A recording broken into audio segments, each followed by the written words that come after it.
अस्सलाम वालेकुम dear students, welcome back to the YouTube channel BSN1FT। तो हम जो है दो पार्ट डिस्कस कर चुके हैं हमारा ट्रॉमा एंड सेल इंजरी का।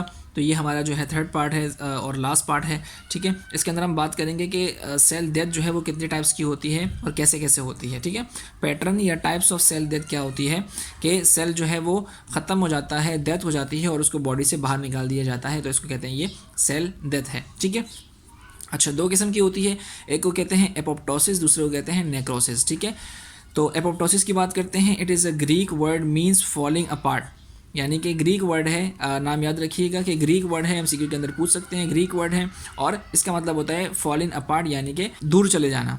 ठीक है, it is a programme cell death.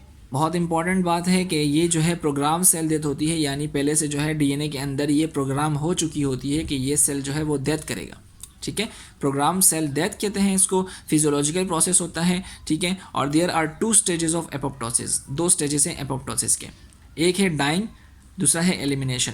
Dying का मतलब क्या है कि सेल जो है वो आहिस्ता आहिस्ता श्रिंक होते होते ख़त्म होते होते होते पीसेस में चेंज हो जाएगा।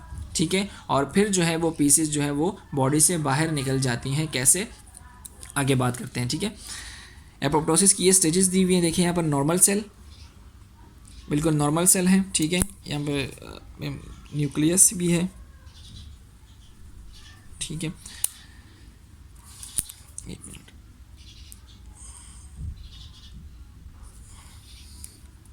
नॉर्मल सेल है। सेल ने श्रिंक किया, दूसरे स्टेज के अंदर क्या हुआ, सेल ने श्रिंक किया, क्रोमेटेड सब्सटेंसेस जो है वो कंडेंस हो गए, यानी कि जो उसका DNA और न्यूक्लियस है वो श्रिंक हो गया, बिल्कुल आपस में सुगड़ गए। ठीक है, तीसरे स्टेप के अंदर क्या हो गया, जो मेम्ब्रेन है इसकी ये ब्लेबिंग करना शुरू हो गई। ब्लेबिंग का मतलब होता है कि आउट ग्रोथ होना शुरू हो गई मेम्ब्रेन की। ठीक है, सुकड़ने की वजह से जो है वो मेम्ब्रेन का शेप जो है अजीब सा हो गया। ठीक है, उसके बाद है न्यूक्लियस कोलैप्स कंटिन्यू बेबलिंग, यानी कि जो उसके न्यूक्लियस है वो कोलैप्स हो गया, यानी कि ख़त्म हो गया।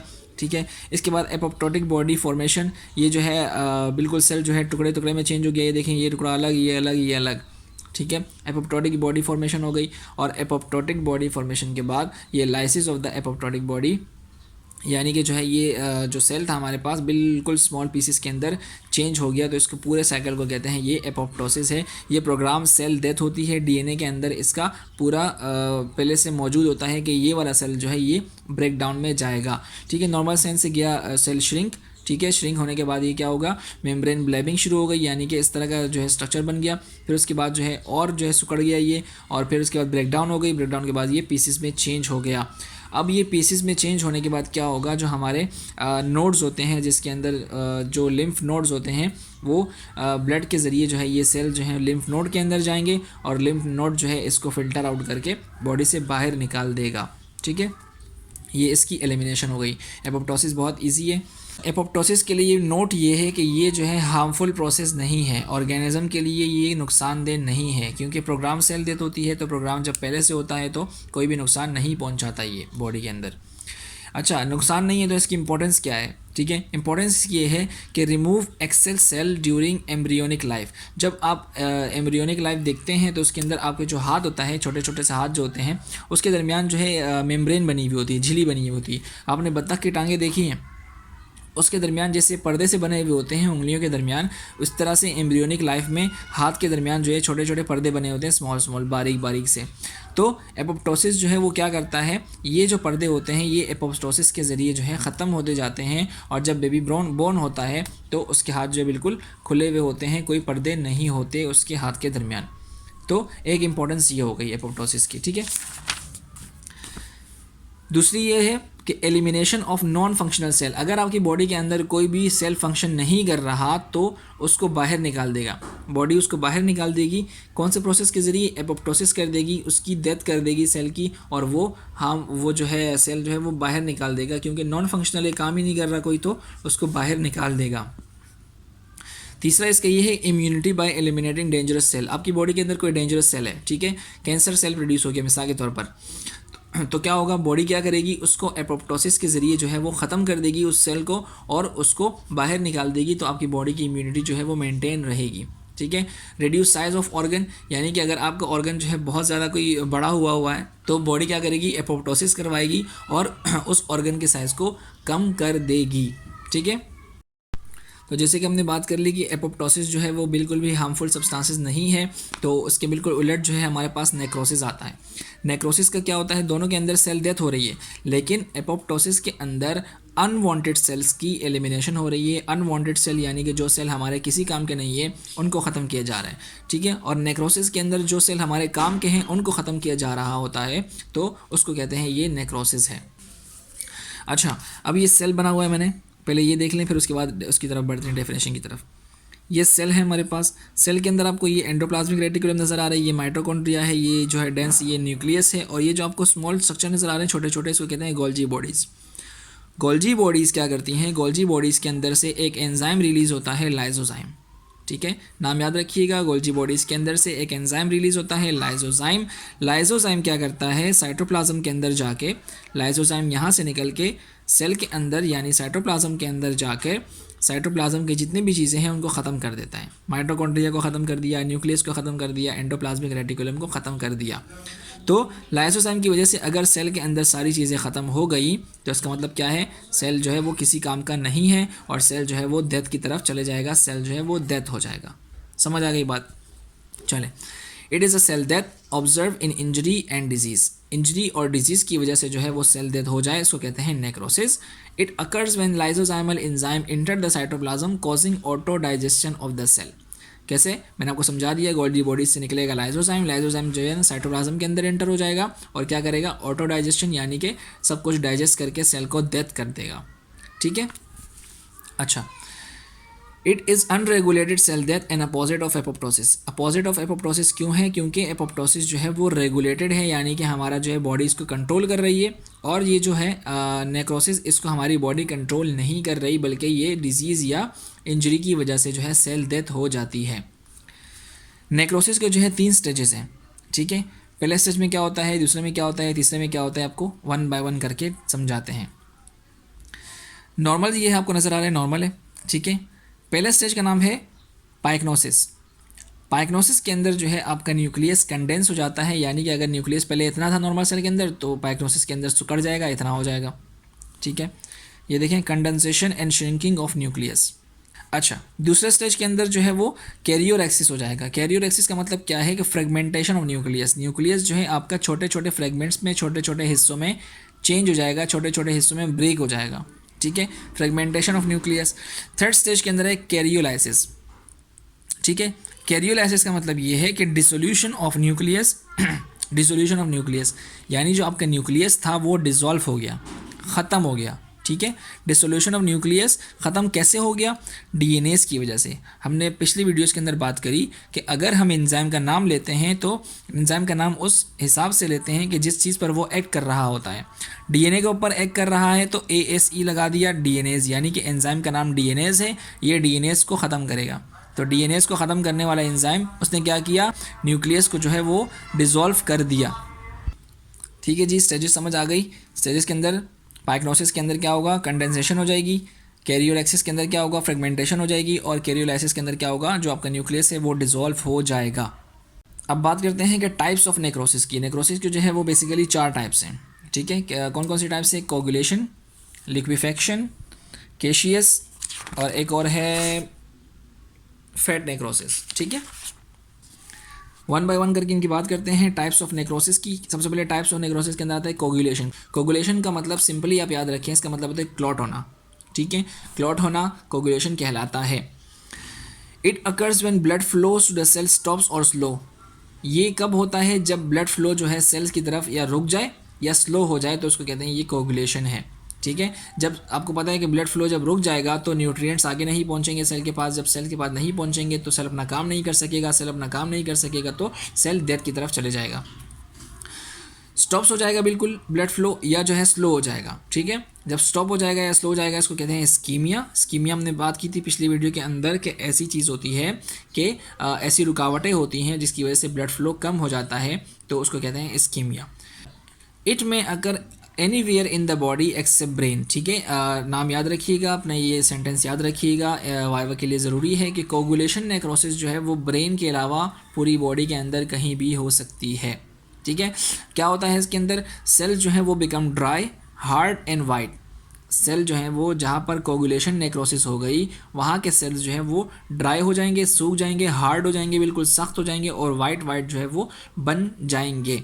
ठीक है, क्योंकि किस वजह से होते हैं? ड्यू टू प्रोटीन डीनेचरिंग, क्योंकि उसके अंदर जो प्रोटीन्स होते हैं, सेल के अंदर जो प्रोटीन्स होते हैं वो डीनेचर हो जाते हैं किसी भी वजह से। किसी भी वजह से अगर प्रोटीन डीनेचर हो गए तो उसके सेल्स क्या करेंगे? ड्राई हो जाएंगे, हार्ड हो जाएंगे और वाइट हो जाएंगे। कोगुलेशन को दोबारा देखते हैं। कोगुलेशन क्या है? ब्लड फ्लो का रोकना किसी भी वजह से। जब ब्लड फ्लो आगे नहीं जाएगा तो सेल्स क्या करेंगे? वो डेथ की तरफ चले जाएंगे। सेल्स क्यों डेथ की तरफ चले जाएंगे? क्योंकि प्रोटीन डीनेचर हो जाएगा, प्रोटीन को खाना नहीं मिलेगा, ग्लूकोज नहीं मिलेगा, ऑक्सीजन नहीं मिलेगी, तो प्रोटीन डीनेचर हो जाएगा और डीनेचर होने की वजह से वो ड्राई, हार्ड और वाइट हो जाएंगे। उसको कहते हैं कोगुलेशन नेक्रोसिस। कॉजेस क्या क्या है कोगुलेशन नेक्रोसिस की? हाइपोक्सिक इंजरी, जैसे मैंने बताया कि ऑक्सीजन डेफिशिएंसी हो जाएगी। इस्कीमिया, स्लो ब्लड फ्लो, ठीक है, ब्लड फ्लो आपको पहुंचेगा नहीं तो उसके अंदर न्यूट्रिएंट्स नहीं पहुंचेंगे, विटामिन्स नहीं पहुंचेंगे। या infection cut off the blood flow. Ischaemia और इन्फेक्शन के अंदर डिफरेंस याद रखिएगा। स्कीमिया और इन्फेक्शन के अंदर डिफरेंस ये है कि स्कीमिया जो है ये स्लो ब्लड फ्लो कहते हैं, यानी कि ब्लड फ्लो बिल्कुल स्लो है, और इन्फेक्शन का मतलब होता है कि जो फ्लो है ब्लड का बिल्कुल ही कट हो गया है। ठीक है, बिल्कुल ही कट हो गया है, आर्टरी आपकी पूरी ब्लॉक हो गई है, इसको कहते हैं ये इन्फेक्शन है। बात करते हैं लिक्विफेक्टिव नेक्रोसिस की, कि it occurs due to some bacterial और फंगल इन्फेक्शन। बैक्टीरिया या फंगल इन्फेक्शन की वजह से हो सकता है। And hydrolytic enzyme resulting in soft jelly like lesions containing pus within structure. It mostly happens to the brain, it is irreversible. जो coagulation था वो हमारे पास रिवर्सिबल था, यानी अगर किसी को कोगुलेशन नेक्रोसिस हो गई तो इसको हम रिवर्स कर सकते हैं। कैसे रिवर्स करेंगे? उसको ऑक्सीजन दे के, उसका जो है ब्लड फ्लो इंक्रीज़ करके, उसका जो है वो इन्फेक्शन यानी ब्लॉक को ख़त्म करके हम क्या करेंगे? उसके इन्फेक्शन को ख़त्म करके हम क्या करेंगे? उसका ब्लड फ्लो इंक्रीज़ कर देंगे दोबारा से। ठीक है, सब कोगुलेशन ख़त्म हो जाएगी, सारे न्यूट्रिएंट्स पहुंचेंगे, प्रोटीन डीनेचरिंग नहीं होगी। लिक्विफेक्शन के अंदर क्या है कि ये इरिवर्सिबल है, यानी ब्रेन के अंदर होता है मोस्टली। ये क्या करता है? बैक्टीरिया या फंगल इन्फेक्शन की वजह से होता है। और क्या करता है ये? सॉफ्ट जेली लाइक लेशंस, यानी कि सॉफ्ट जेली लाइक स्ट्रक्चर जो है ब्रेन का हो जाता है और इसको हम ट्रीट नहीं कर सकते। ये इरिवर्सिबल है। ठीक है, कॉजेज़ क्या है? हाइपोक्सिया हो सकता है या इन्फेक्शन हो सकता है। कोई भी इन्फेक्शन हुआ, बैक्टीरिया ब्रेन के अंदर घुसा, उसने क्या किया? सारे जो है स्ट्रक्चर सेल्स को जो है वो ख़त्म करना शुरू किया और जो है उसके बाद सॉफ्ट जेली लाइक जो है ना स्ट्रक्चर बनाना शुरू कर दिया ब्रेन के अंदर, ब्रेन को डैमेज करना शुरू कर दिया, ब्रेन के सेल्स को ख़त्म करना शुरू कर दिया। अच्छा जी, कोगुलेशन नेक्रोसिस पढ़ लिया, लिक्विफेक्टिव नेक्रोसिस पढ़ लिया। कोगुलेशन के अंदर क्या होता है? हाइपोक्सिया, इस्कीमिया इन्फेक्शन की वजह से हो सकता है। लिक्विफेक्शन किसी बैक्टीरिया की वजह से हो सकता है। ये ब्रेन में नहीं होता, ये बिल्कुल ये सिर्फ जो है ब्रेन में होता है, यानी कि मोस्टली ब्रेन के अंदर होता है। ये रिवर्सिबल है, ये इरिवर्सिबल है। समझ आ गई? अच्छा, अब इन दोनों का जो कॉम्बिनेशन है वो है कैसियस। कैसियस क्या है? Coagulation plus liquefaction is equals to caseous. ठीक है, इसके अंदर क्या होगा? जो हमारे पास सेल्स होंगे, किसी भी जगह के सेल्स होंगे, लिवर के, हार्ट के, किसी भी जगह के जो सेल्स होंगे वो हार्ड हो जाएंगे, हार्ड भी होंगे, सॉफ्ट भी होंगे, यानी कि मिला जुला स्ट्रक्चर होगा। कुछ एरिया हार्ड होगा, कुछ एरिया सॉफ्ट होगा, तो इसको कहते हैं कैशियस नेक्रोसिस। ठीक है, मिक्स मतलब थोड़ा हिस्सा हार्ड होगा, थोड़ा हिस्सा सॉफ्ट होगा, तो इसको कहते हैं ये मिक्स्ड नेक्रोसिस है। अच्छा, इसके अंदर आपको जो है ऑर्गन कैसे नज़र आएगा? लुक्स येलो क्रीमी नज़र आएगा, ग्रेनुलर यानी दानेदार नज़र आएगा, और सॉफ्ट लाइक ड्राई चीज़। इतना सॉफ्ट होगा जैसे ड्राई चीज़ होती है ना, जो पनीर होता है, ड्राई पनीर, उसकी तरह जो है वो आपको नज़र आना शुरू हो जाएगा। ठीक है, looks yellow creamy granular soft like dry cheese. ठीक है, अच्छा, इसके कॉजेज़ क्या हो सकते हैं? बैक्टीरिया, ऑब्वियस सी बात है, बैक्टीरिया जो है इसका मेन कॉज होगा। तो फैट नेक्रोसिस क्या होती है? फैट, जैसे आपको नाम से नज़र आ रहा है कि फैट की नेक्रोसिस होगी, यानी फैट सेल्स जो होंगे उसकी नेक्रोसिस यानी उसकी डेथ होना शुरू हो जाएगी। ठीक है, अच्छा, होता क्या है आप पहले यहाँ देख लें। फैट्स जो है वो बना हुआ होता है फैटी एसिड से। फैट्स किससे बना हुआ होता है? फैटी एसिड से बना हुआ होता है। तो ये फैट नेक्रोसिस क्या करता है? ये फैटी एसिड्स निकाल लेता है फैट से। जब फैट से फैटी एसिड निकाल देंगे और वो फैटी एसिड जो है वो कंबाइन हो जाएगा कैल्शियम के साथ। ठीक है, वो फैटी एसिड कंबाइन हो जाएगा कैल्शियम के साथ, जिसके नतीजे में सोप लाइक स्ट्रक्चर बनाएगा उस ऑर्गन का जिस ऑर्गन के अंदर फैट्स मौजूद हैं। ठीक है, फैट्स के अंदर से फैटी एसिड निकला, कैल्शियम के साथ कंबाइन हुआ, और कंबाइन होने के बाद सोप लाइक स्ट्रक्चर यानी साबुन की तरह स्ट्रक्चर बना दिया, सॉफ्ट सा साबुन की तरह स्ट्रक्चर बना दिया उस ऑर्गन का जिस ऑर्गन से फैट्स को निकाला गया है।